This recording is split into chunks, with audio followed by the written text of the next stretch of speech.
Hey guys, welcome to another episode of All Bass Creations Ambient Mornings.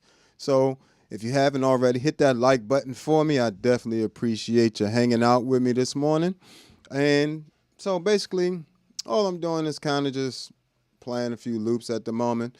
But if you have any questions about um, any effects you may see on the old pedal board here, you can feel free to ask questions. Feel free to hit the reactions and all that good stuff for me. And like I said, if you wanna ask questions or you just want to say hi, I definitely appreciate that in the chat, as well as if you want to just send over some super chat or some cash app, all that's good too. And don't forget, a lot of these presets and stuff that you're hearing are available on the Patreon. If you want to support the channel more, you can do that on the Patreon. So stay tuned. Let's go.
Yo, what's going on, folks? I missed quite a bit here playing. I appreciate y'all chiming in. What's going on? See what y'all got here. I appreciate all the love, folks. No, I'm not familiar with that person, but I'll definitely check them out when I get a chance. Appreciate y'all. John and Nair. I'm not good at names. I hate trying to pronounce people's names because I don't want to pronounce your name wrong. But I definitely appreciate y'all. See all y'all showing the love. Oh, thanks, man. I appreciate that. That's That was my first album, that All Bass Creations album. This, what I'm doing now is a little different.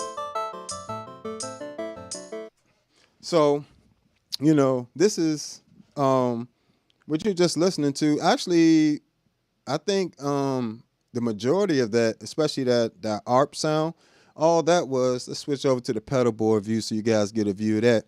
Definitely appreciate you chiming in. Hit that like button, subscribe, all that good stuff. And don't forget to check out the Patreon. And we got, Super Chat and Cash App and all that good stuff.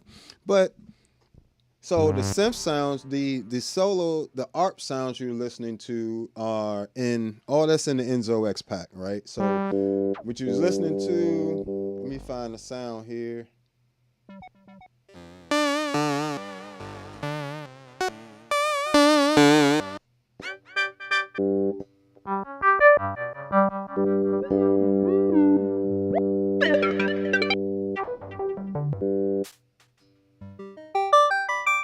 Yeah, it was this one.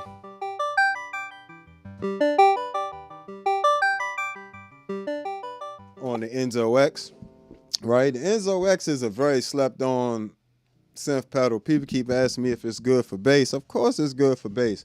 You just need to set it up properly. Now, when you get it out the pack, those sounds are not going to necessarily work as well. And, you know what I'm saying? You have to literally do a lot of tweaking in there. Things like, the noise gate is a huge factor. I think they actually, when they did the update, they managed to turn off the noise gate when you turn off the pedal itself, so it's fully bypassed. But that and the note persist, it's a parameter in there called note persist. I typically keep that like under 1 second, you know what I'm saying? And that pretty much is like determining the length of how fast you want it to track your notes, So I usually keep mine like 0.3 seconds, somewhere around there, 0.4. And longer stuff, I do like 0.8 second or something like that. But then from there, your ASDR is going to be important. So try not to kick this camera too many times. But you can just get so many sounds by just getting a Enzo X. You get...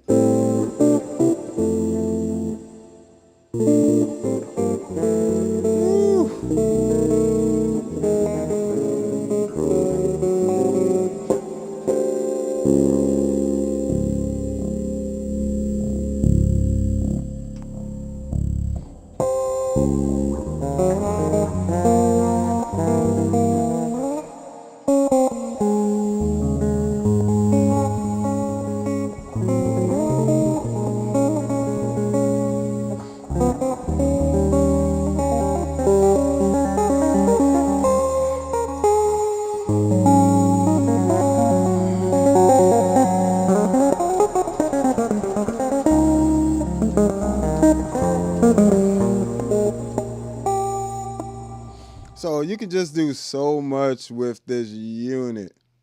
You know what I'm saying? So, and the Enzo X is also like a multi-effects unit. Oh, let me see what we got here. So I'm not necessarily doing covers right now, but, maybe I'll try to get that together for you. Maybe I'll figure out a tapping version of the Mario Brothers theme at some point. But, okay, cool. Appreciate it. Feel free to chime in, folks, and let me know where I can help you out. If something I'm saying is a little confusing, or you need, because as much as I love you guys to watch me play, and of course I'm gonna be throwing shows on this platform and on Patreon where I actually do bring in a band and everything. So kind of similar to the last few live streams I've been doing. I'll be live streaming with a band tomorrow between about 1 o'clock, somewhere around, right about 1 o'clock. But that'll be on a gig. This right here is so you guys can make, your music and I can help you guys out. So the Enzo X is not just a synth pedal. It has drives in it, modulations, delay, tape delay, stereo tape delay with 2 different times you can set for left and right. Then you also have 3 different types of reverbs in there, and you got a bit crusher and a ring mod in there. So in addition to octavers, you got octavers in there as well. So you got a lot of different things you can do with this one unit.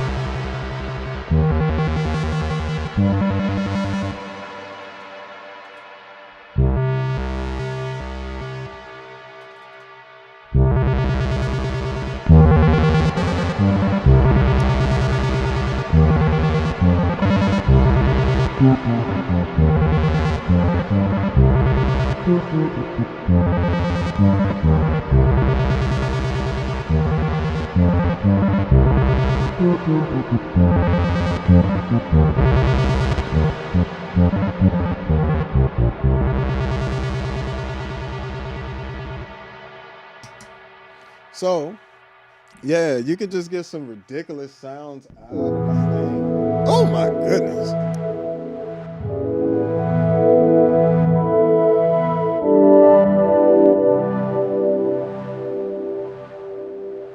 How you not gonna like that? How you not gonna? That is incredible. Meris did a great job with this pedal, and I do appreciate Meris as well. They actually been, one of the few companies kind of showing me a little love. I paid full price for my Enzo X, so I can give you guys a actual review and not give you, the paid review, type thing. But this thing is absolutely worth the money. This is single notes.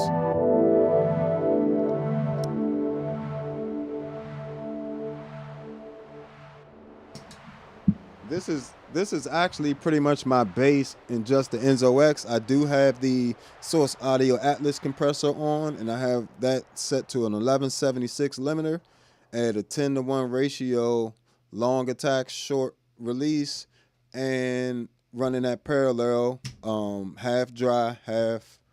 What just happened? Half dry, half wet, and then I have that complete signal running into an LA2A compressor, but with a 1-to-1 ratio, meaning no compression, and I just have it that running through there all 100% wet just for the saturation. So yeah, and I am going to do another complete run through of the pedal board. Just a, but I will trust and believe because this changes all the time. But I'll make sure before I change anything else, I'll give you a rundown because this board runs into this board, and I'll tell you why later.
And just so you guys know, all these sounds that you're hearing on the Enzo X so far, all that stuff is available on that Enzo X pack on the Patreon. That's the great thing about the digital pedals, right?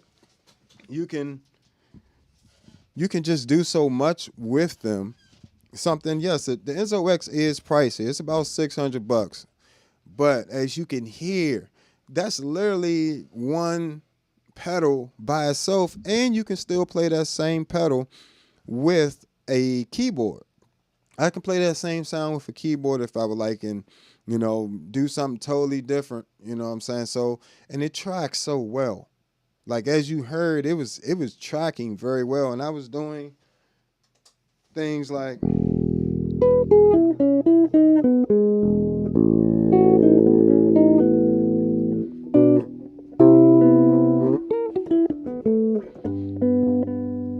I was doing stuff like that, and just letting the effect, because of the type of effect, I didn't even have to connect it like that. I just, and it would literally hold that chord. See?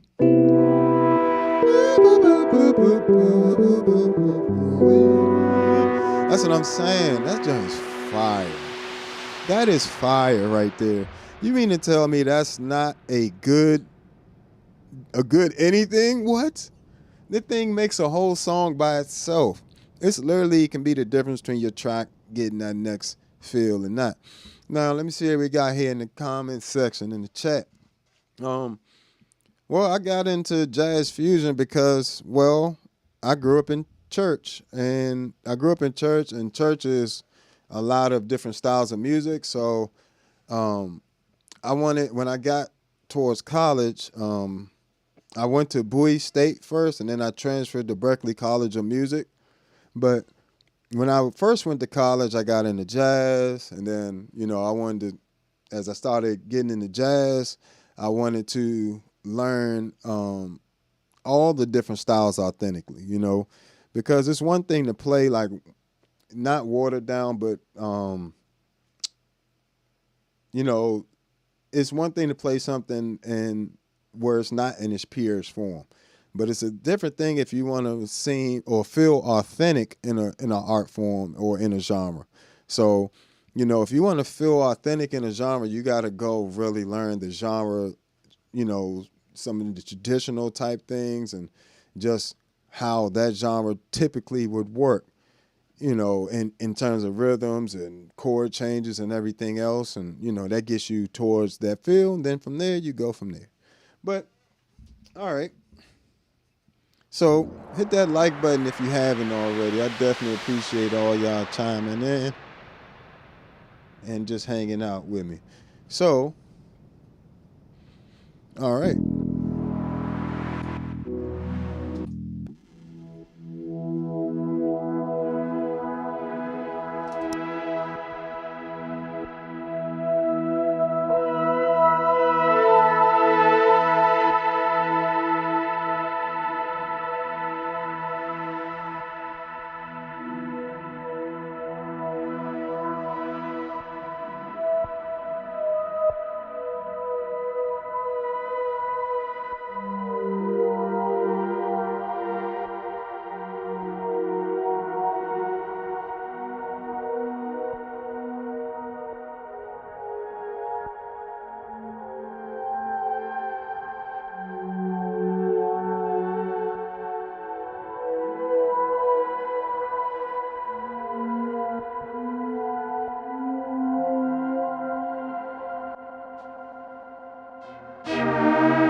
Hey guys. So, for those of you just joining us, welcome. Appreciate you hanging out with me. You know, so, you can use, a lot of times I'm finding myself um, trying to more so, well, let's put it like this. There's no need to always sound exactly the same or to always sound exactly like a bass guitar. Like there's a lot of situations when, especially when you go for your solos. When you're going for your solos, that's a good time to bring out that octave lead sound type thing. You know, Another perfect time is when you're unison lines like that. Say I'm playing that live and I don't want to use a track, and it's just me. Say it's just me, a drummer, and a keyboard player or something like that, and I want to still have that line stacked. That's why I have stuff like the OC5 on the pedal board, because now let me see. Ink.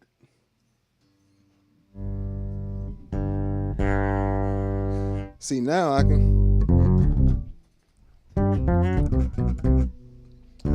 set this to taste.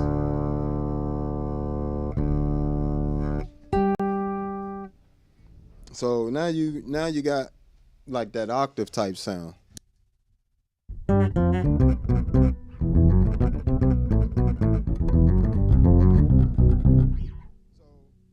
I probably play that upper octave.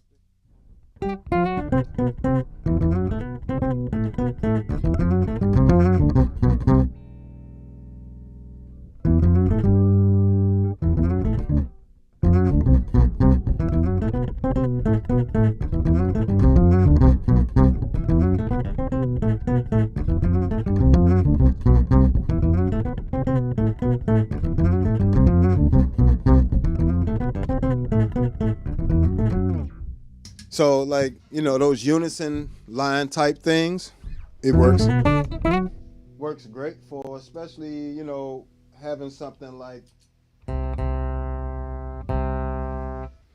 a ToneX one where you can have different preamps and stuff. You can run that through different preamps. See what we got here. Let's get a bit more volume. Oh, and set this up right here.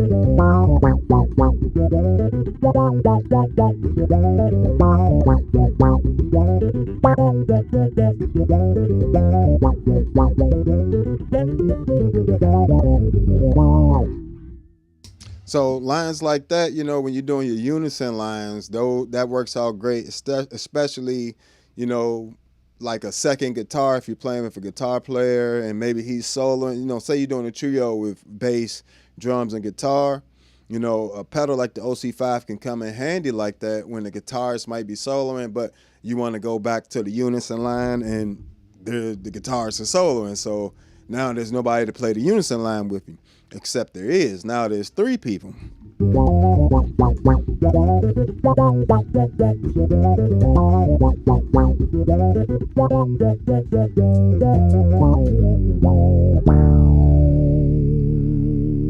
And all that is a OC5 running into a Zoom MS-60 CDR Plus. And I love the low pass filter on there. It also has an amazing bit crusher. The low pass filter is actually very Moogish. Sounds very much like a Moog filter. And also I have a swell vibrato on that particular patch, which gives it some, lets it speak to you.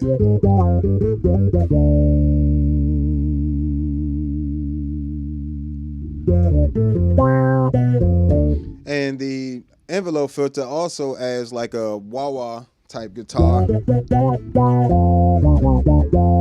at the top of it, while adding a synth like bottom, because you still hear that bit crusher in there.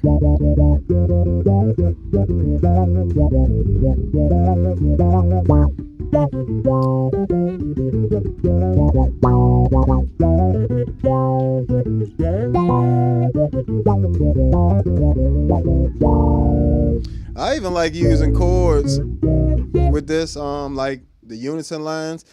I keep it on poly. I could do like the original monophonic mode and add 2 octaves down.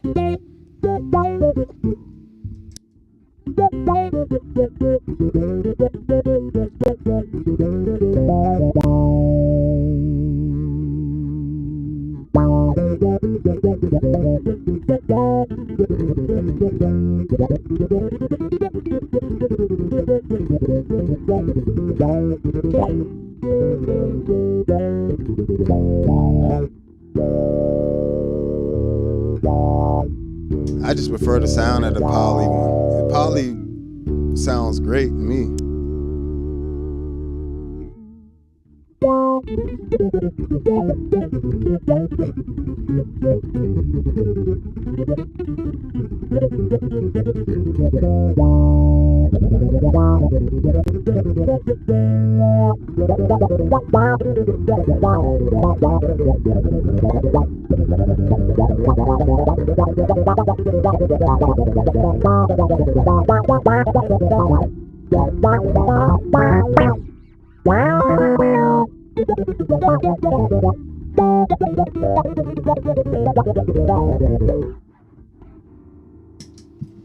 And it tracks really, really good. It tracks really, really good. Like,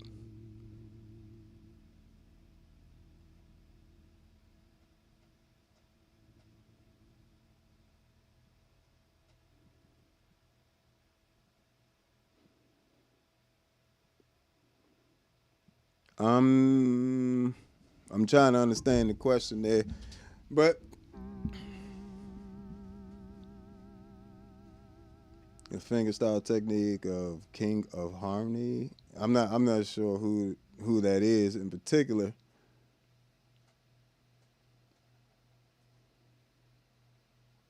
And I've never really heard that song. So, but I can check it out when I get a chance. But yeah. So the a lot of times we we only think of that OC5 as just an octave or like a bass synth thing instead of thinking like a unison line thing. Like it can easily be used to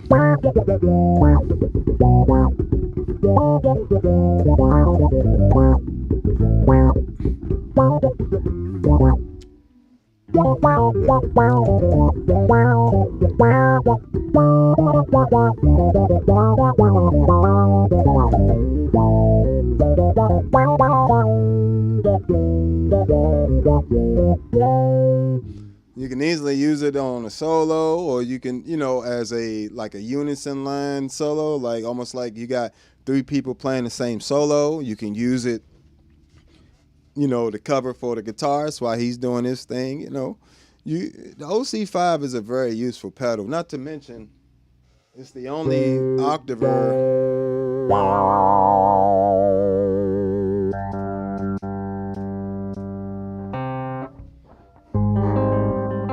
that lets you do this.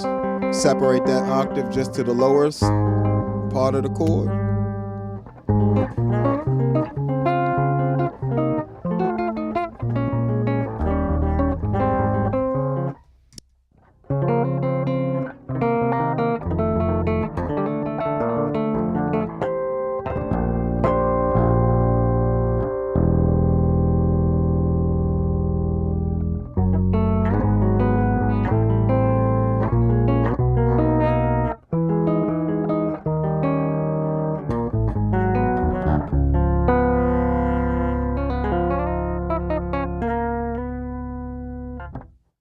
So you can do a lot with that OC5. I mean, you probably could find them used for about $100, and it's a good $100, to spend. There is no multi-effects unit that has that ability right there. Currently, to just have it not run parallel things and do all this. This one just covers that lowest note, and that works really well. And then you can set how far you want it to come up, frequency wise, how far you want it to go into. And if you turn it all the way counterclockwise, it's on everything. You get that pog type sound, similar to what you can get with a Hog 2. I'll just do a quick comparison. You can hear that. Hog 2 is on 2. Hog 2 should be on 1.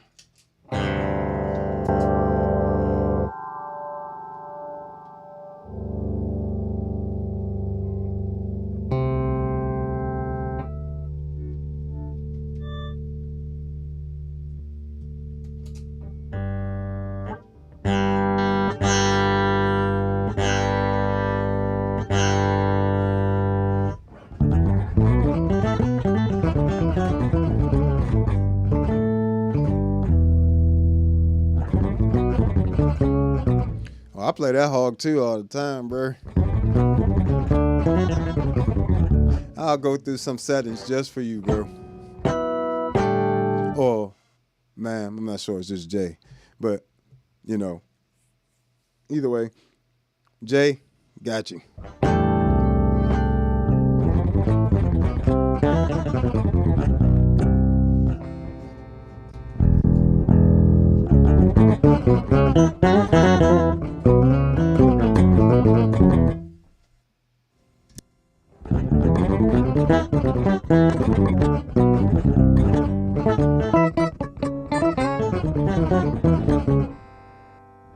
I love the spectral gate setting on there, and that actually gives you that nice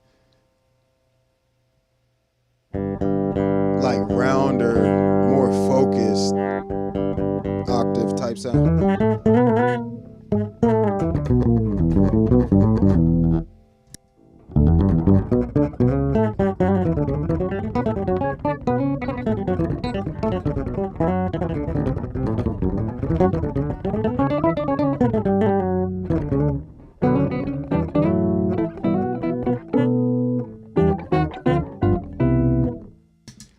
So, and you know, you can also, this filter is amazing. Let's see what settings I got on here.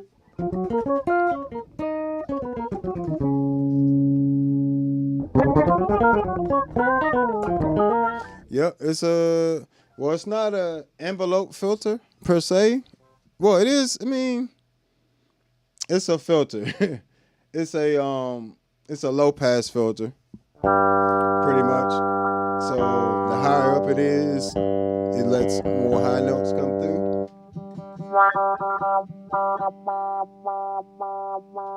And it also has an actual wah in here as well. But there's no, you have to use the expression pedal. Let me see. Come on, stupid wires.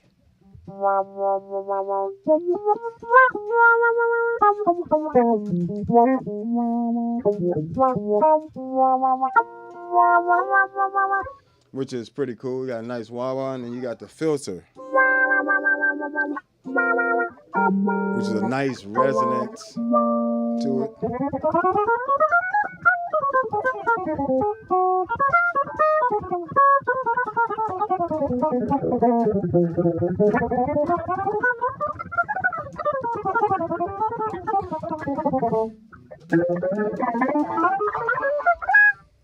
It tracks extremely well.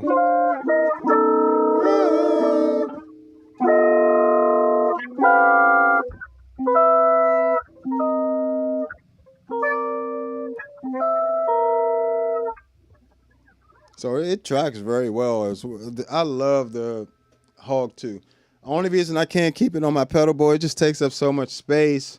And for my normal bass, I don't want to lose. I don't want to get messed up. I'm not gonna lie to you. Most gigs for me is not worth losing my Hog 2. I love this thing, and they aren't as popular anymore, and I don't know when they're gonna stop selling them. So I don't want to lose it. So I just keep it home for the most part, like, and just ensure I will. And you know, of course, that means I have to sacrifice those sounds, but you know, maybe I'll get a Pog 3 or maybe, you know, something like that. And, you know, but this, if they need to make a Hog 3, but this the only octaver where you get all this extra stuff in there. And it's the only octave pedal that's capable of all of this stuff. Like, and has all of the octaves, you know.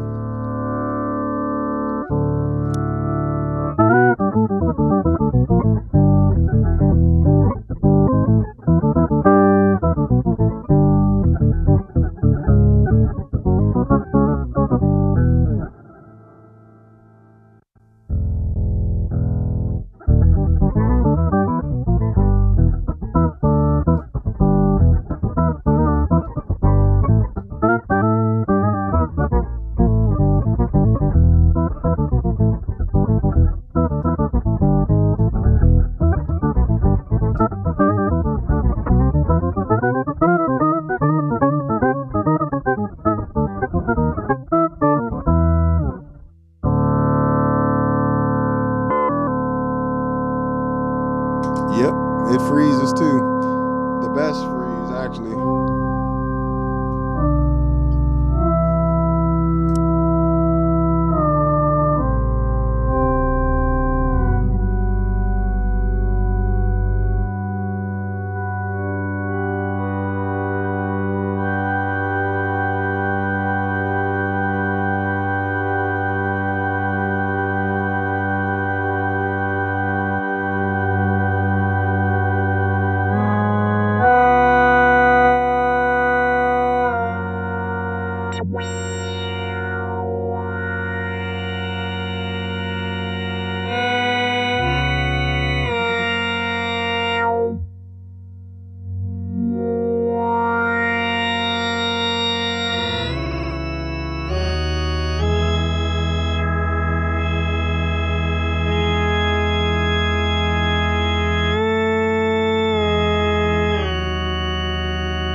So yeah, Hog 2 definitely is a monster, especially when you add it with other pedals like the Mel 9, the Key 9, even this vocoder and the Ravish sitar.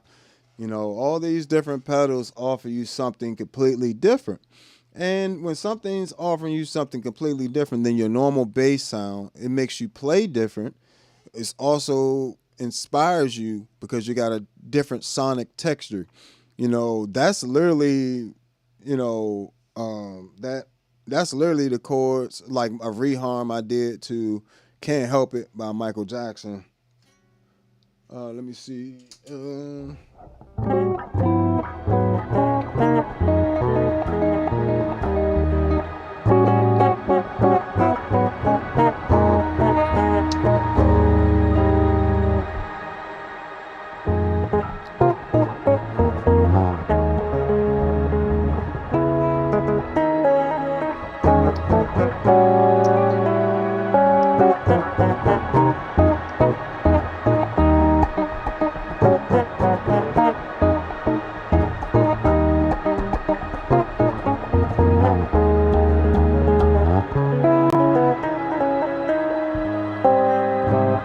So, you know, just played in more of a orchestral feel to it. Make sure y'all hit that like button while you're here. Hit that like button. You know what I'm saying? That like button.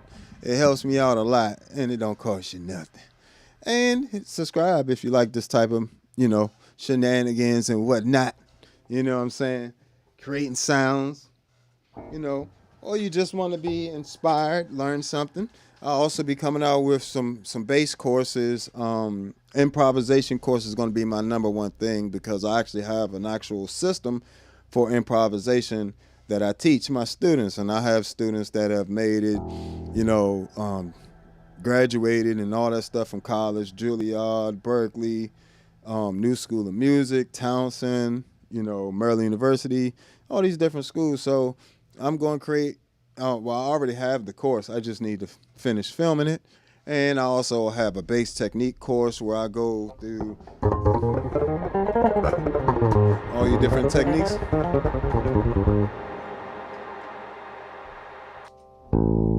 You know, whether it be chords or tapping stuff.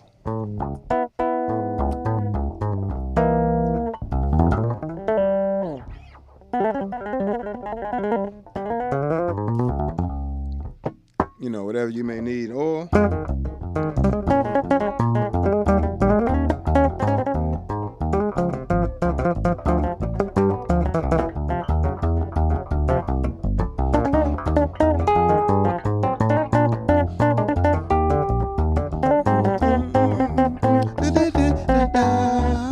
you know, all that type of stuff. That's you know, what I like to call stride bass. You know, I actually learned, grew up playing piano. I've been playing piano longer than playing bass, but I'm not as good as I am at bass. But you know, my first full ride to college was for piano and trombone, and I actually transferred to Berkeley College of Music for bass. So, and mind you, I had learned 11 instruments before I graduated high school. So, because of that, it allows me to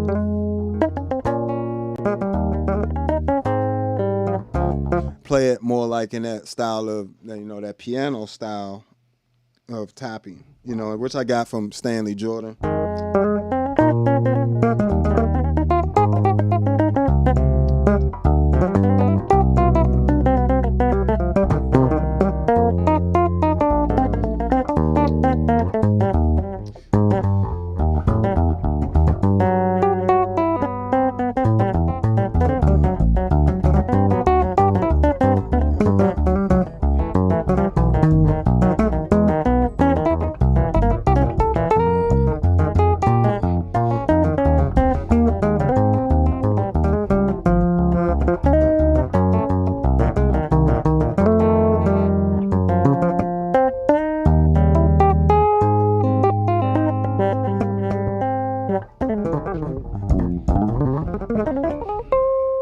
So, you know, all the different forms of playing bass, you know, of course, things like your harmonics,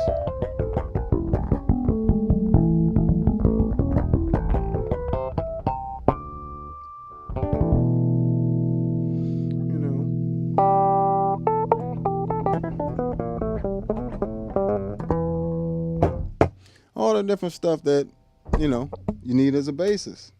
I'll have all the technique courses for you guys.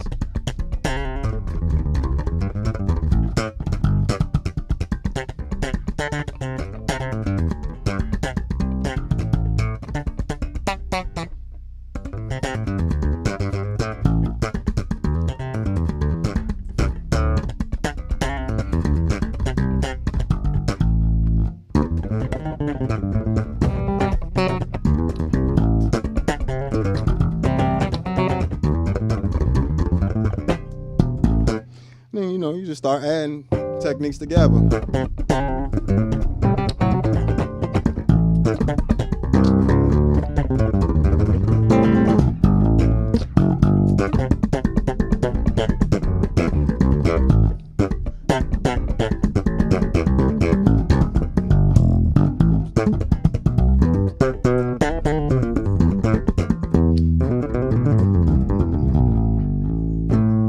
So you literally just start adding techniques together, and that's how you ultimately form your own personality. So what you need musically to do this is there's two main things you need to focus on as a musician. The knowledge side of things, which understanding how music works and music theory and jazz theory properly. And then there's the other side, the physical side of things, which is physically executing. Me doing this is the technique of it, right? The way I'm holding my fingers.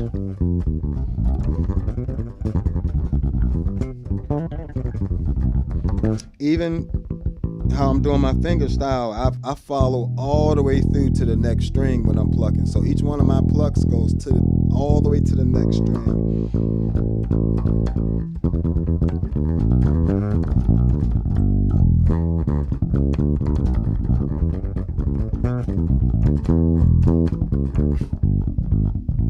Even when I'm playing softly.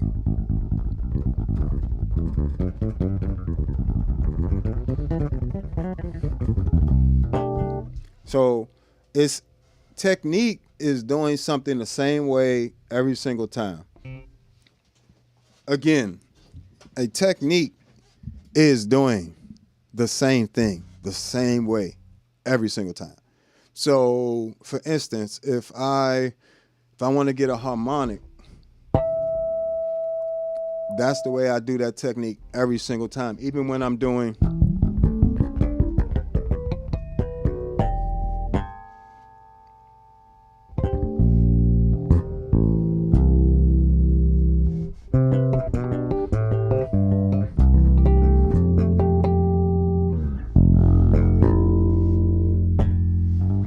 So, that technique is done the same way every single time. Same thing with your thumbing style.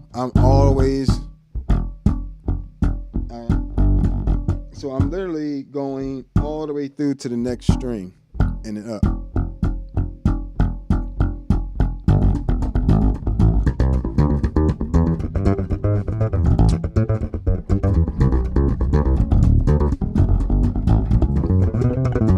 Even when I started adding the other finger, I'm still same thing with my thumb, but now I'm just following through and adding the finger.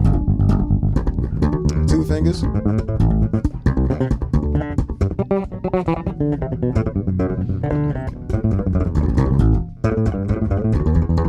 So even when you're doing it fast, I'm not thinking about my right hand. I know in my mind I wanted to switch to this technique, but I'm more thinking about the idea in my head.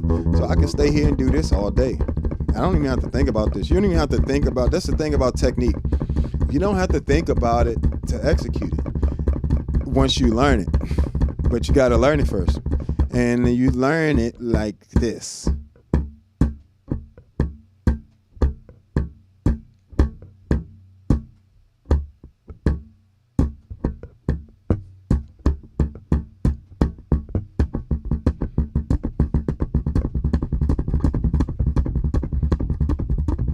Pick a consistent tempo with a metronome.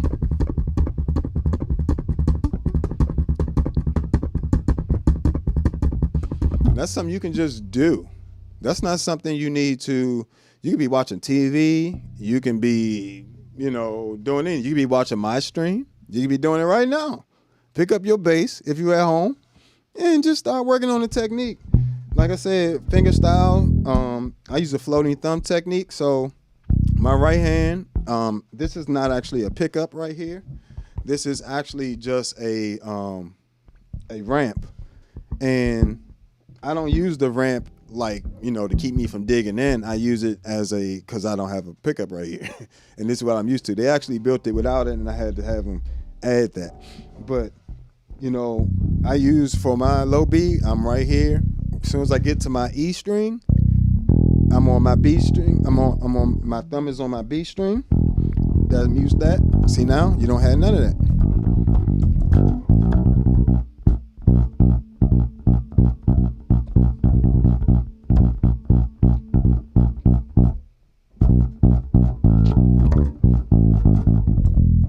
Right? And then when I get to the A string, I can keep my thumb on the B string, right? And then from here, I just move it. I just keep my thumb 2 strings away from where the string I'm plucking. So if I'm on the D string, my finger is covering the E and the B. And because I'm following through with every finger stroke and going to the next string, I never have to worry about any strings ringing out. So even when I get up to that high C, I'm covering 4 strings with my thumb. All this is covered by my thumb. So 1, 2, 3, 4. And I'm plucking through to the next string. So little things like that you'll learn from my Patreon once I get my courses up. But you got to go and sign up right now, so when the courses come out. And I'll also be doing a music theory course. So I'm going to do pretty much an improvisation course, which is going to cover all the jazz theory, how to solo. And I don't mean how to solo 50 years from now. I mean how to get the next 6 months to a year, how to really be a proficient musician. And it's going to help you with your sight reading. It's going to help you with your ear training. It's going to help you with everything. That one improvisation course. And you're going to have a bass technique course, which is actually going to give you the physical, how I physically do things on the bass. The improvisation course actually will apply to everything and should be done near a piano. So you actually might learn a little piano from the course as well. And you also going to have the actual traditional music theory course, which will cover things like the actual sheet music and terms and different things like that. What, the actual sheet music means, like every single aspect. So, we're going to cover all that stuff. But, my main thing for you guys first is going to be that improvisation course, because a lot of you guys already can play. A lot of you guys can already read. A lot of you guys, my fan base typically are musicians, that have been playing, and some might be beginners, but the majority of you all know a C major scale, what I'm saying? If not all of you all, so just that's the amount of knowledge I need you to start with this. Been playing your with improvisation course, right? So you just need to have been playing the instrument for a little bit of time. It don't have to be long.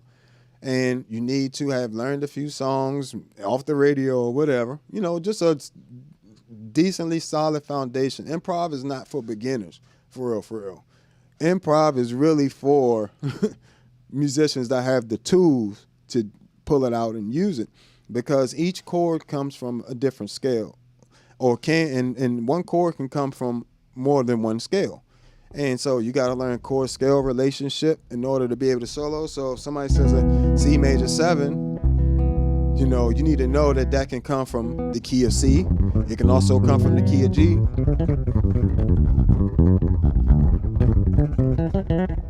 And I don't really teach 2-5-1s and stuff like that. I mean, 2-5-1s is useful to know within the key, but you want to look at each individual chord, each chord as an individual chord, not as part of a grander scheme of things, and that way you can attack each chord in its own way And now each chord can come from any key and can come from whatever scale that chord applies to, or is connected to.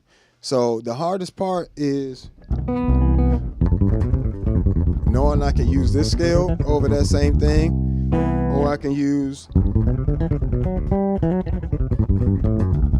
that scale over that, or I can use, matter of fact, freeze it.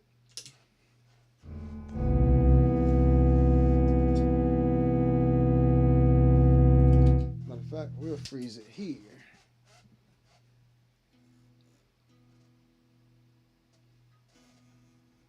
Oh.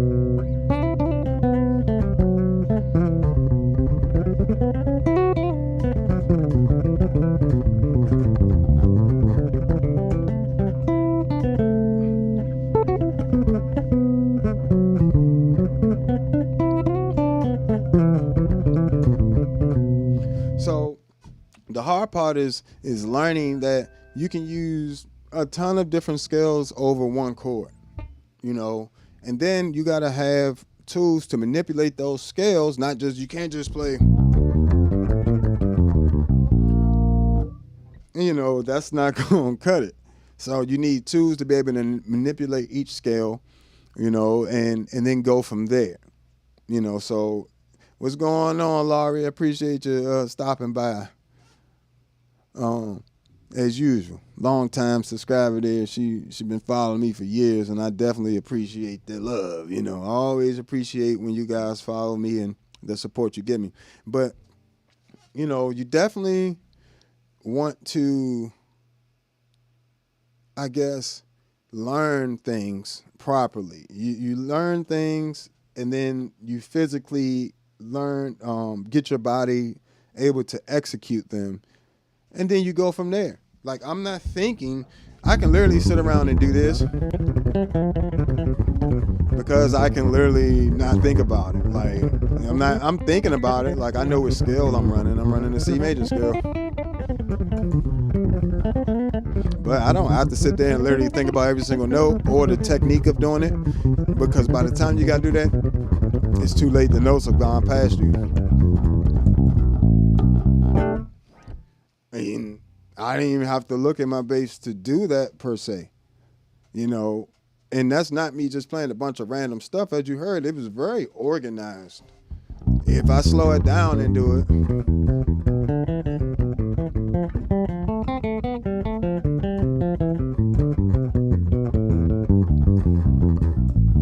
it's going to be the same thing. It's just you thinking, a lot of times, the main thing I'm kind of thinking about is at the time, the motif I want to go with, and then how I want to turn that into a phrase. And all this will be covered in the course. I can't give y'all all that for free. I'm giving y'all game right now. I'm giving y'all tons of free game right now. I can't give you everything, but I'm trying to explain it where it actually helps you, without hurting me. But,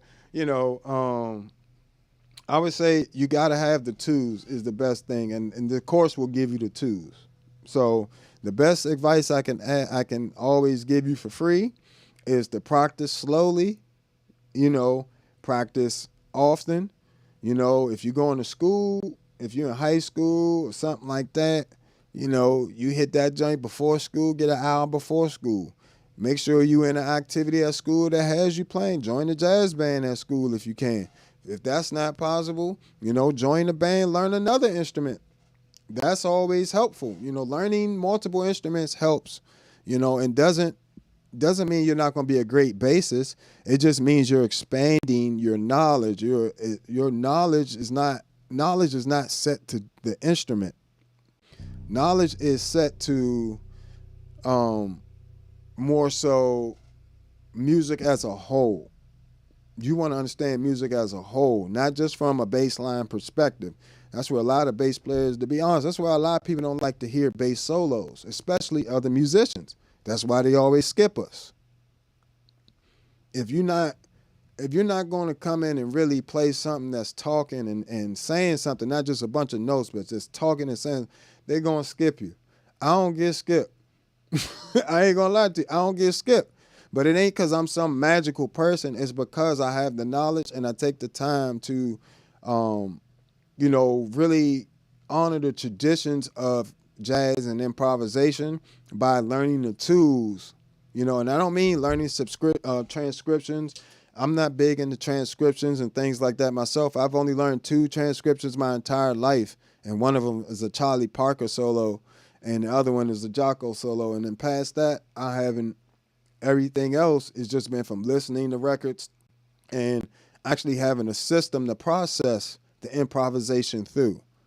You see what I'm saying? So I know anytime, in order to expand your improvisation, you need to learn more scales. And then you need to learn how those scales relate to the chords. And then you need to work on being able to execute going between different scales as, a song would, if you're playing all the things you are,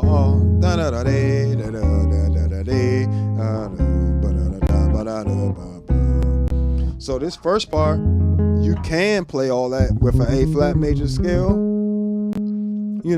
but something that'll get you started off, because when it turns around, it'll come in off of the C7, which is the 5 of the F minor. So you can use things like the harmonic minor scale.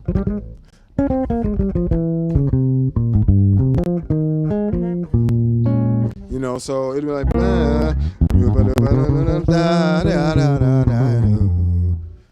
then you have the F minor. Now you can go into so that way you actually almost avoided using that cliche major scale, using the Aeolian mode of the major scale, 6 mode.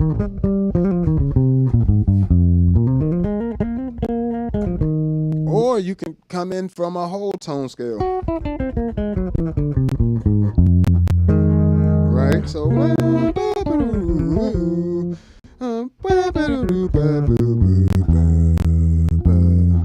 you got a lot of options there. Augmented scale.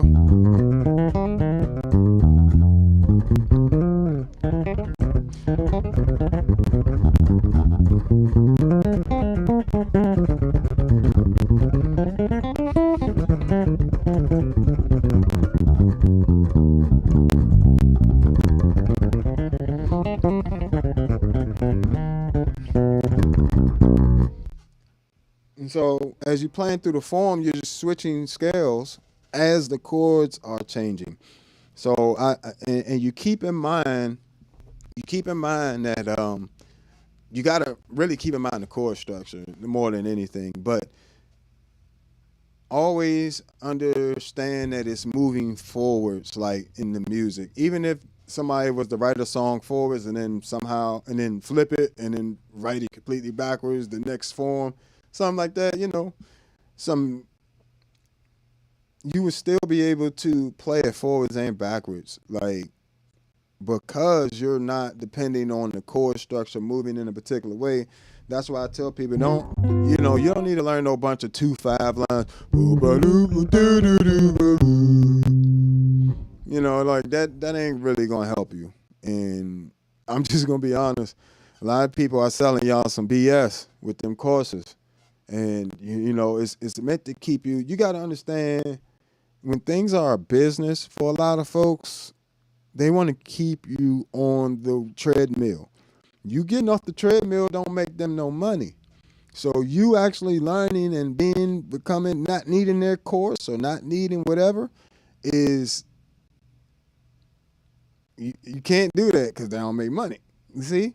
So you always want to keep in mind, like when you're learning from folks, like who's actually getting you direct results. Like if you got a personal trainer and you're not getting any results, you got to look at two things: yourself and the personal trainer. So anytime you're taking a course, you want to look at yourself, make sure you're giving your best effort, and then look at what is the course teaching me. Is this things that are free online that they're charging me for? The stuff I'm going to teach you ain't online. The music theory stuff, yeah, that'll be online. But the way I do my particular techniques, how I execute things, that's all personal to me because bass guitar isn't old enough where we all just have a standard way of doing the technique, you know. But, and the improvisation course is definitely unique to me because it's a system that I came up with when I was at Berkeley and I was trying to get better at improvisation. So make sure you check all that stuff out. I appreciate y'all hanging out with me. Go to the Patreon, sign up. If you want to support the channel, it's $1 or $5 a month right now.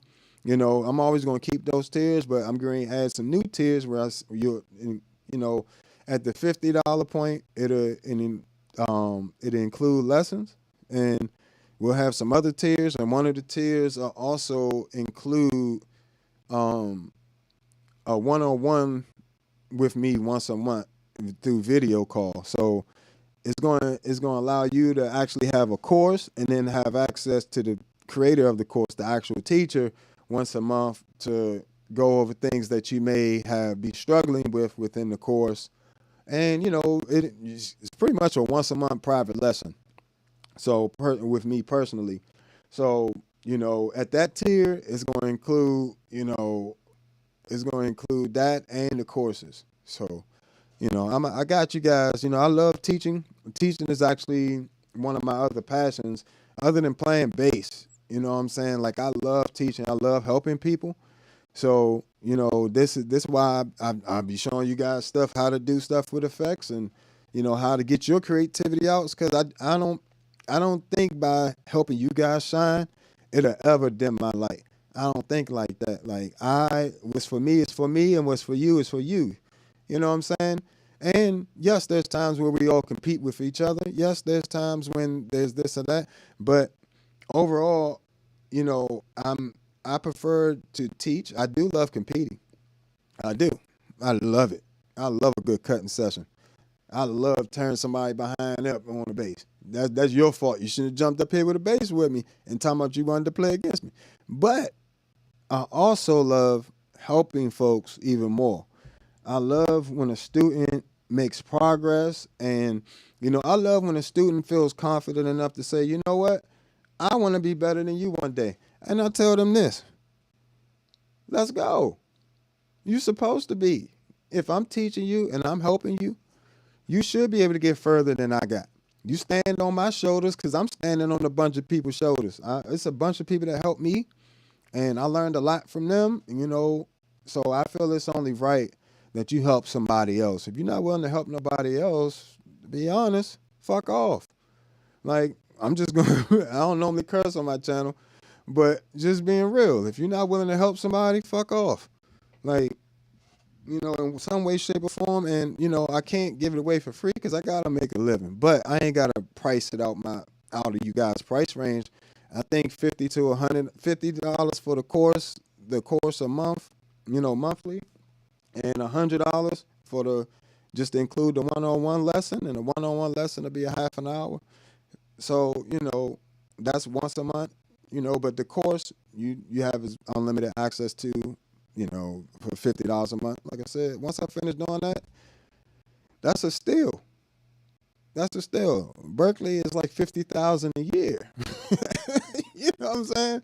So for a couple $100 a year, you can have a great education and never have gone to Berkeley. But I would suggest if you have a chance to go to a school like Berkeley, it's an awesome experience. You'll meet some new people, networking and all that stuff. Appreciate all y'all subscribing, man, and hit that like button if you haven't. But I appreciate you guys hitting that subscribe button for me.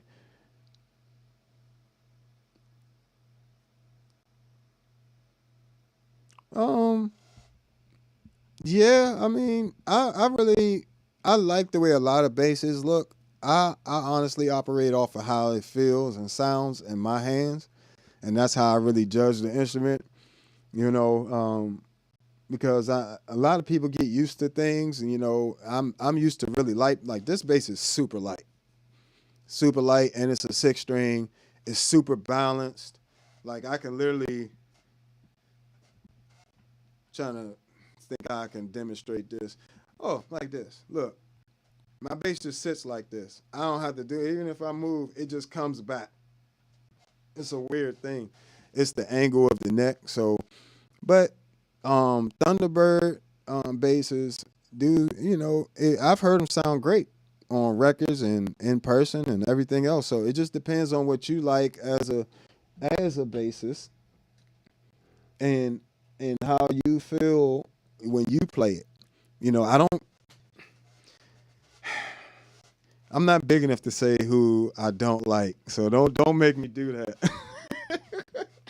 I ain't got there yet. Don't put me out the game before I get started, man. I can't say who I don't like and what I do like in terms of that, because I may have to work with these people in the future, the very near future. So, I don't want to. I haven't tried every single bass in the world, but I will tell you, you want to go with a light bass. Light basses to me sound better, and the look of it is all personal. Some people love the way my bass looks. Some people think it's ugly.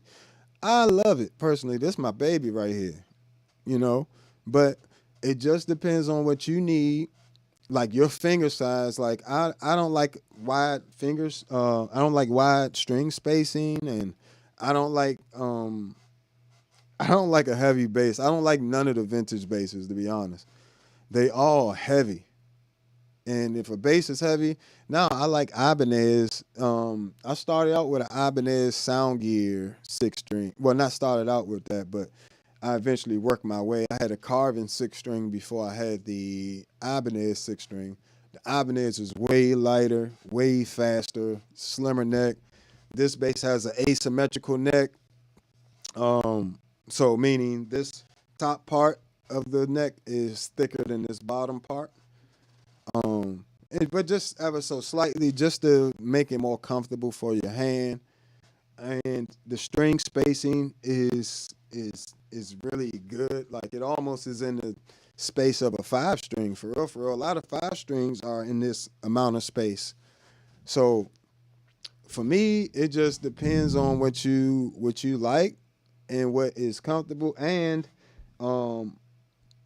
in terms of sound, a lot of that depends on the wood and all this other stuff, and more importantly, the electronics. So pick some I like. Other than in my bass, I have an EMG DC 45 pickup with a Aguilar OP3 3-band with the mid switch. I could pull out my mids and switch from lower to high mids, and then the volume. So just 3-band EQ, no more than 3-band EQ at a time, and volume. Real simple. That's all I wanted. I don't want all them switches and all that other crap. Very simple, because then I can do things like go for my slap sound.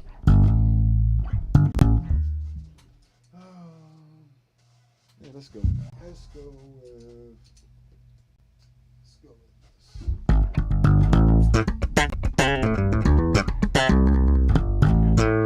Or I can go here.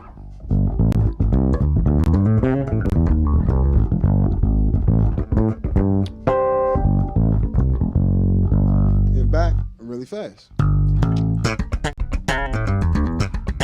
Because all I have to do is push in my mid switch and turn it. And either for slap, I usually, when I have fresh strings, I don't have to boost the highs at all. My lows stay the same, just slightly above the flat part. I'm just barely boosting anything.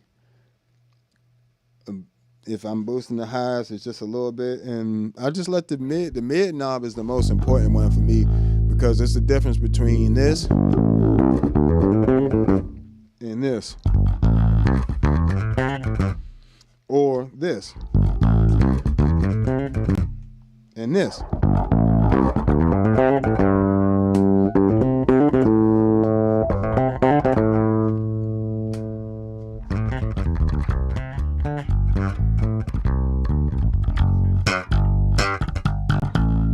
Super Scoop. And all that's with the same preamp. And mind you, got a new ToneX 1 preamp packs coming out. The color box plus other preamps. Color box plus the Gensler Magellan. Color box plus the Aguilar AG. Color box plus the Gen Spin Solar Shuttle 9. And the color box plus the Ampeg SGT. So you'll be getting two. You'll be getting two preamps in one ToneX preset, and that's what you're listening to now. Good old color box running into the Jens Benz 2 preamp.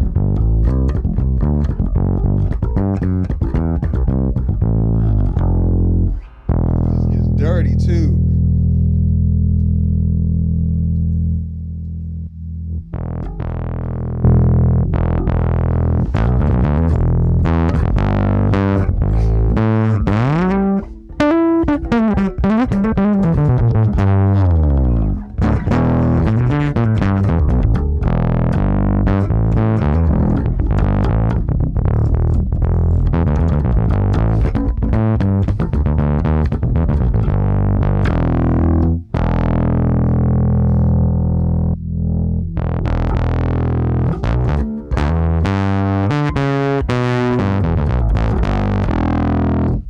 Just get all dirty up in you. And then when you push it like that gain, it also, it pushes the color box gain and it pushes the gain of the tube amp at the same time to get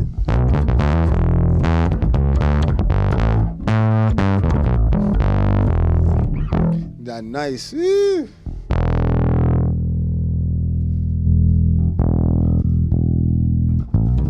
Color box plus the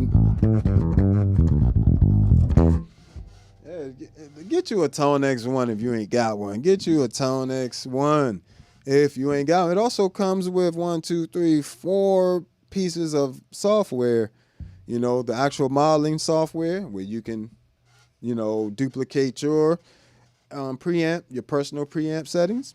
And then you got the ToneX app, which is more for doing presets and used as a plugin for your DAW. And then you also have the Amplitude application, which is amazing for recording applications and stuff too. So, which I've covered all that stuff, but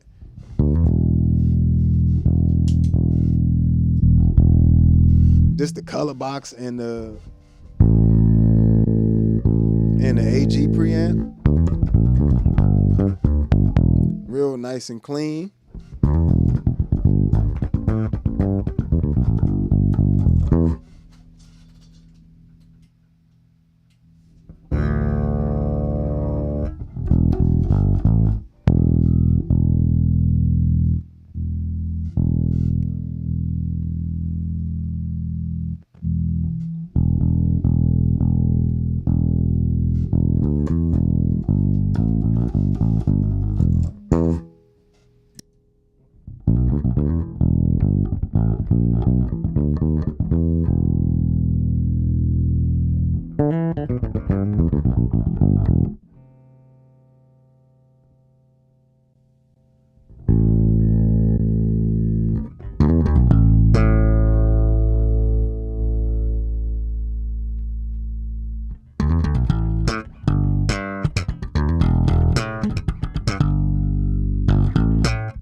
So yeah, that's the AG with the bright and deep on. Here's just the, and the color box. And this is the color box and just the regular, no bright or deep on. Much more natural sound.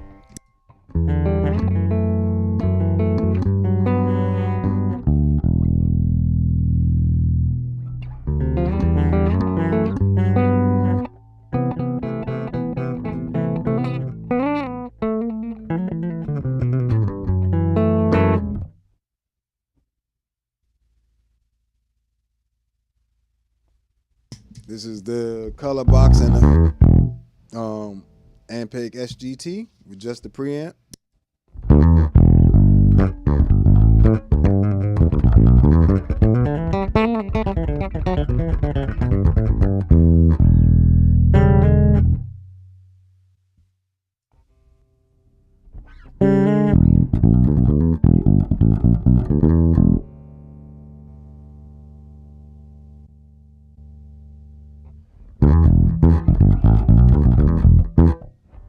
So right there, you could really hear that difference.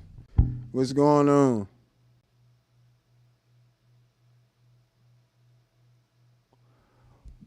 Well, Juan, you're going to have to go back in the live stream for that answer. If you go back into the live stream and watch the rest, what we did for the last, I think that had to be around, I started around a half an hour to 45 minutes into the live. I actually went over that exact question. When's a good time to use an octaver and some different times to use it.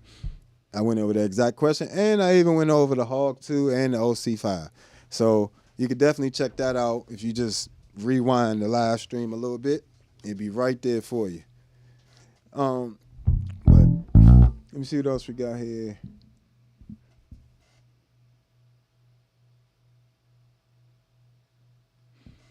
Well, Laurie, if you're still watching, hopefully, in terms of a fretless bass, I mean, whatever's most comfortable for you, you got to go try it. I would not recommend just getting a bass because somebody said, because I told you to. Even me, I would always say everybody's different, and you have to put your hands and your ears on that bass because it don't just need to feel good; it need to sound good and resonate with you. As soon as I played this bass, I knew this was my bass. And mind you, I had this custom built for me, and I was really worried the whole time because I never had played the bass. I had played their basses at NAMM, but I never had played their version of this 6-string. I played this version of a 4-string, and so I had them make me this custom bass with the purple heartwood and the alder body with the maple neck, and it's a really light combination. Really great neck. They actually did this neck like 4 or 5 times. They redid it a bunch of times because it was too big. I refuse to use a neck that's like holding a tree. I'm not trying to hold a tree while I'm playing my bass. I want something that's quick and efficient. I want something that's literally this size. Like, this is my natural. If you put your hand on your kneecap with your knuckles, your palm closer to the edge of your knee, and then lift it up, that's pretty much your natural hand shape. This is pretty much my natural hand shape if I don't move anything. So that's the amount of space I want my neck to be personally. I want it to be this. And that's what this bass is. That's why I feel so comfortable, because I don't have to strain, because that exact measurement right here it fits this neck. Even the curvature of the neck fits this part of my thumb when I'm playing, and the bass is set properly. Well, it doesn't really fit, but it's because it's asymmetrical, it's it does a slope type thing. So it's like this type of shape. Kind of slight. If this the front of the neck, right? This the front of the neck. It's the back of the neck. It's kind of like this. If that makes sense. But it's not sharp right here or nothing. It's just a little bit tapered in. So any bass you play, you got to go, and you got to figure out if you like high or low action on your bass. I love low action. So this bass has very low action.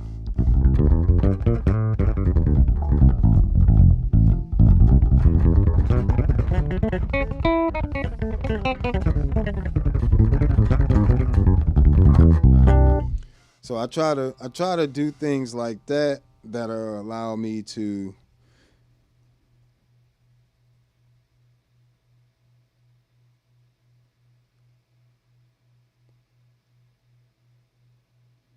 that allow me to, play longer hours. The bass is light. It's not killing my thigh. It doesn't kill my back when I play live.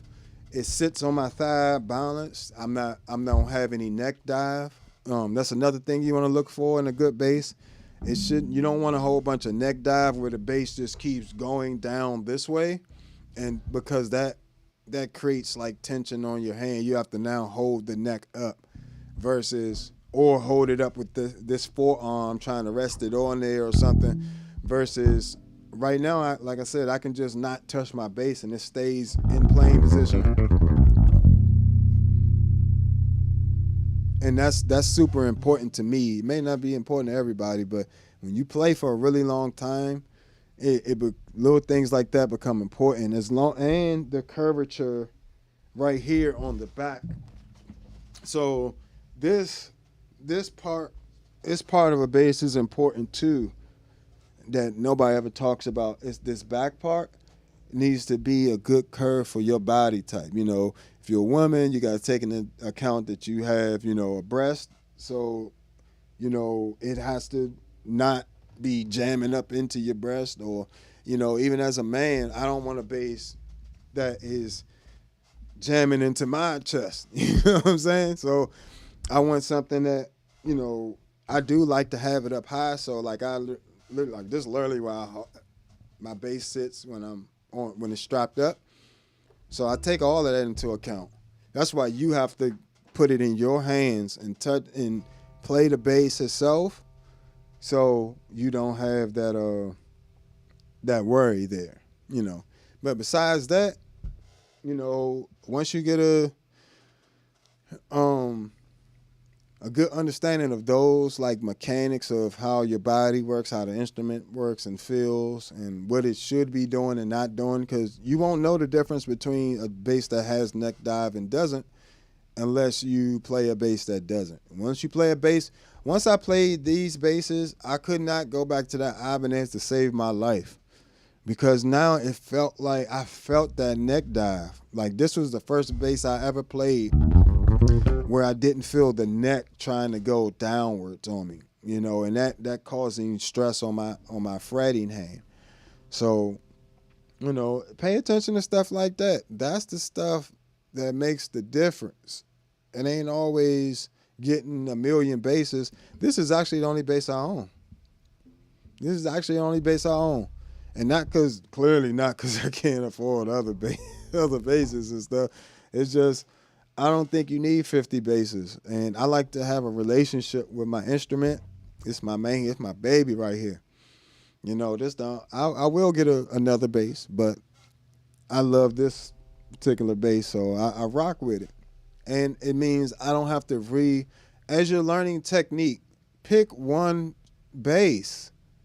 Pick one and stick with that bass. If you keep switching basses all the time, that's another rookie mistake. Only pros and seasoned players should be switching basses all the time. You need to learn how to play bass, and hard thing about getting the technique down is you changing your string width, you changing the width, the thickness of the neck, you changing the weight of the instrument, the way it feels. You'll never, I'm not gonna say never, it takes longer to get that technical aspect because your instrument is constantly changing. A pianist, typically pianos are about, a real piano the keys are about the same size. Now if somebody's if you spend all week practicing on a keyboard and then you go try to play on a grand piano, it's gonna be different. It's a different weight, It's a different weight to the keys. It's a different texture. So, and the same thing with basses. Like most basses don't feel the same, And another thing too, you need to learn how to manipulate the sounds of a bass. Like I know if I come up here, I can get a ton of different bass sounds with just my fingers. So even if I come here, right, watch this. I'm about to take you from like a bunch of different bass sounds.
So just by simply changing where your picking hand is, you can change the sound of your bass even more.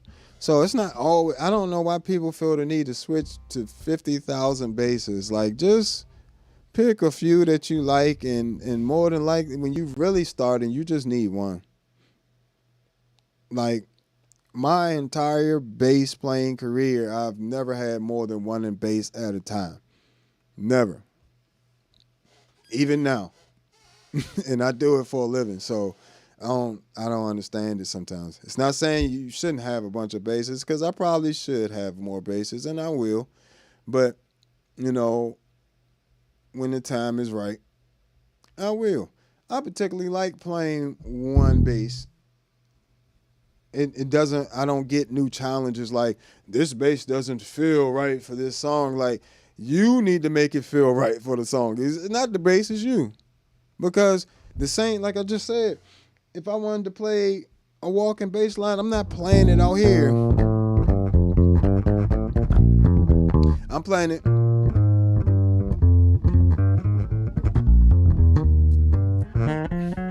Then from there, you just EQ.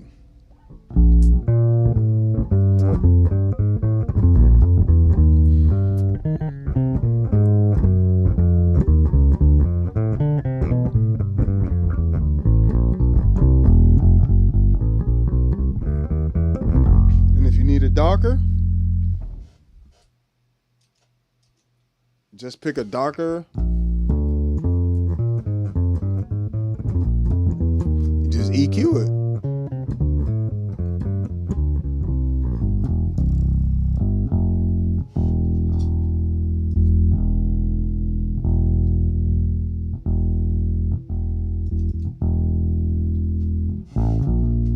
So, if I want to play more Jocko territory, I'm going to play up here.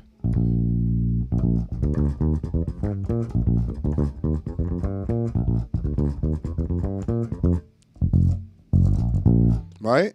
If I want to play more slap and pop, you can even slap and pop. Where's my volume at?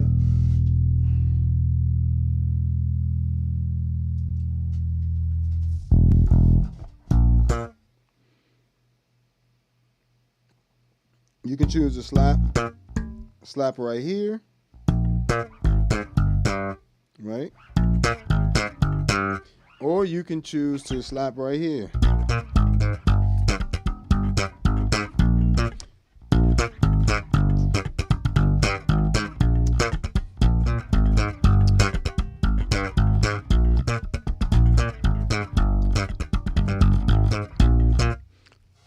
Two different bass sounds, same bass, same EQ, just changing my finger position. Like, it makes a world of a difference. Like, so I don't always recommend just getting a new bass. Sometimes it's trying some new techniques, repositioning your hands for different songs and EQing your bass slightly different to help you accomplish that sound that you're looking for. And then from there, you just rock and roll, babe. You know what I'm saying? And that's without all the fancy gear and all this pedals and all this stuff. That's just how to be learning the instrument itself. And which, like I said, it's hard to do switching instruments all the time. Like most, I watch a lot of violin players and stuff like that, and they don't be switching instruments like that. It's really only out of necessity because we have the money and the means of production today that you can have all these basses. Back in the day, most musicians had one instrument. And if you wanted, you couldn't afford to have 15 alto saxophones or, 15 basses. You had one bass and you rocked out and you went with it. You know what I'm saying? And I think that is ultimately having some form of a restriction breeds creativity. If that makes sense. Like, because I only have this one instrument, I am now forced to make this instrument sound the way I want it to sound, play. You know, I already got an instrument that felt good to me. You know, that doesn't fight me. You don't want an instrument that fights you at all, but you want something that'll help you get those little nuances out. Like you can hear all the details in the sound and all that good stuff. But past that, just check what you're doing, I would say. But all right, guys, I was supposed to get out of here a long time ago, but I definitely appreciate you guys hanging with me. It's been a pleasure. If you just joining us, make sure you go back and check out the rest of the stream. I went over a lot of helpful tips on effects pedals, octavers, ambient sounds, the Enzo X, as well as we had talked a little bit just now about basses and different things that'll help you. So make sure you hit that like button. Make sure you subscribe. You know what I'm saying? And make sure if you feel like this was helpful to you, hit that Cash App, Super Chat, Cash App preferred. And if you would like to support the channel monthly, you can do that at the Patreon at $1 to $5 a month. And if you just want to sign up for free over there, keep up with us. And when I come out with you're interested in the improvisation course or the bass technique course, you can sign up there. But I appreciate you guys hanging out with me. This has been another episode of All Bass Creations, Ambient Mornings. And I will probably be back later on. So stay tuned and make sure you lock in. All right, guys. You have a great day. And check me out on all social media at the Bass Negus, Negus. And again, at the Bass Negus, Negus. And check out all my music, allbasscreations.bandcamp. All right, guys. Catch you later.